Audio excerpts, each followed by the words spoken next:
Jadi Pak Prabowo 2 kali maju ya, 3 kali bahkan sebagai cawapres, capres dan capres lagi itu bukan kalah Pak Karni, kami runner up gitu kan. Ini kalau Piala Dunia runner up juga nggak terlalu jelek ya, Tapi yang bisa. tadi kali ini cuma 2. Iya, ya enggak, tapi bisa sampai ke pencalonan ke apa namanya tahap yang terakhir dengan selisih suara yang demikian ketat. Menurut kami itu bukan sesuatu hal yang buruk juga ya. Ya, jadi yang jelas begini, kita dengan PAN ini punya sweet memory Pak. Dan eh, saya rasa sih semua partai kekuatan politik yang pernah berkoalisi dengan Gerindra, dengan Pak Prabowo semua punya sweet memory. Apa sweet memorinya adalah bagaimana ya kita berbagi peran secara adil.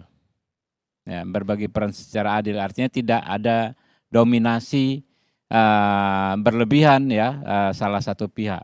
Dan itu pasti nggak akan bisa dibantah. Contoh misalnya koalisi Merah Putih 2014.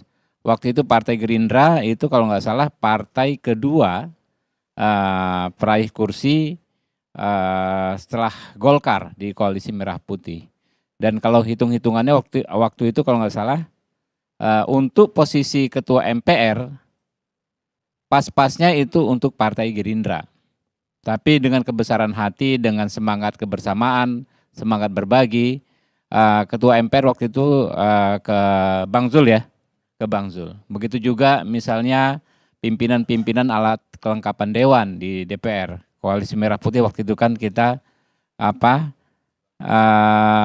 diskusi dan buat kesepakatan-kesepakatan di mana ya Pak Prabowo menegaskan kepada kader-kader Gerindra untuk berbagi gitu loh. Jangan serakah, jangan tamak mentang-mentang pimpinan koalisinya, capresnya Pak Prabowo, semua pimpinan AKD dinominasi Partai Gerindra. Itu tidak terjadi. Begitu juga ketika orang dulu meramalkan misalnya koalisi Gerindra, PKS, lalu PAN ya, dan ada beberapa partai lain, pemilu 2019, bahwa yang akan mendapat kotel efek itu adalah Partai Gerindra, yang akan mendominasi kotel efek. Karena capresnya Partai Gerindra Pak Prabowo, cawapresnya pun waktu itu kan sempat menjadi Partai Gerindra ya, anggota Partai Gerindra Pak Sandiaga Uno. Logika elektoralnya, semua lembaga survei waktu itu mengatakan kotel efeknya itu ke Partai Gerindra.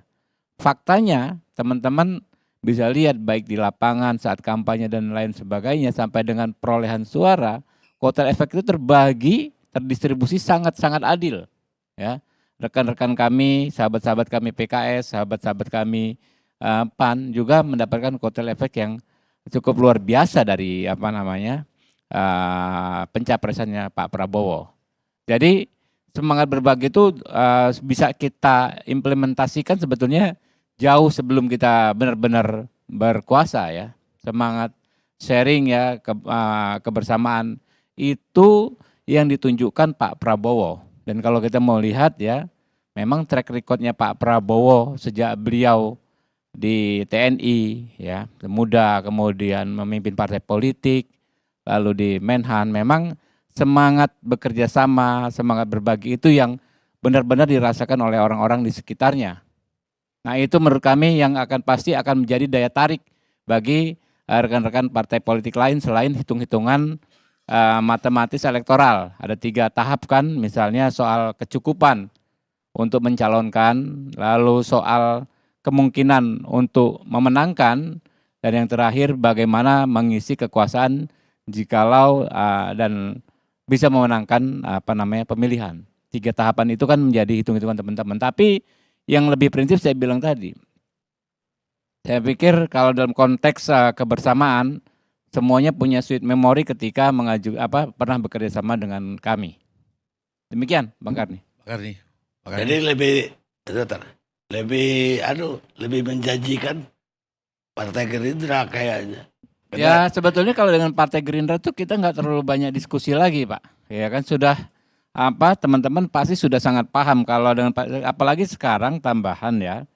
Kita seperti dalam posisi secara elektoral jauh lebih baik daripada di saat yang sama menjelang pemilu 2019 ya. Berbagai survei ya, berbagai pendapat teman-teman analisis politik bilang inilah kesempatan terbesar yang memang belum pernah terjadi bagi Pak Prabowo sebelumnya gitu loh. Jadi kalau tadi ditambah lagi hitung-hitungan sahabat kami PAN soal mau menang, saya pikir mereka sudah juga merasakan gitu loh. Ini benar-benar bukan sekedar hitung-hitungan matematis di atas kertas, Pak. Ini kan feeling, soal feeling, Pak. Kita ini kan kalau melakukan hal yang sama bertahun-tahun, akhirnya kita bicara soal feeling. Soal perasaan batin ini, saya pikir perasaan batin sahabat saya ini yakin banget saat ini Pak Prabowo pasti menang, kurang lebih begitu. Iya. Saya juga yakin akhirnya merapatnya ke Pak Prabowo. Alhamdulillah. Amin ya rabbal alamin.